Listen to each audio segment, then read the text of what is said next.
This is all about Jewish presence, about Jews basically having the right to live anywhere. If an Arab wants to sell, why shouldn't a Jew be able to buy? Once a week, Daniel Luria takes a group of Jewish tourists and shows them the revival of the Jewish presence in the old city. That's the motive behind the acquisition of both the Petra and the Imperial hotels. Why is the world going crazy about the hotels? People are writing that you're kicking out the Christians? No one's kicking out anyone. When an Arab buys a home from a Jew, he's not kicking out the Jew. It's real estate. He's buying a house.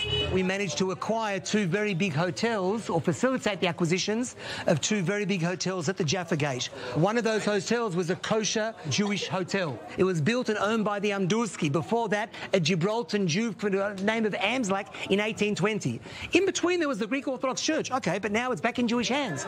But the world jumping up and down, you know what it smells to me like when I hear things like that? The things that they said in Germany, Juden Rhein, the Jews have no right to live in certain areas. This Jewish revival endeavor doesn't stop at the Christian quarter. The big prize is what Daniel Luria brands as the Old Jewish Quarter. Today there's 1,000 Jews living in the Old Jewish Quarter.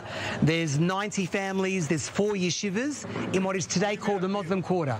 All around, security abounds, a fact that Daniel Luria doesn't hide. The opposite, in fact. There's 300 cameras looking at wherever we're going. It's part of the security apparatus.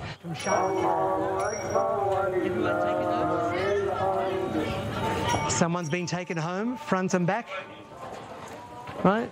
Parents don't want them walking alone, so front and back, right? Right, he's come from the Rova, wherever he's come from, and security guards backwards and forwards, taking families they need to go. He explains the role of the organization he helps lead in acquiring Palestinian properties. We don't just dump a family and say goodbye.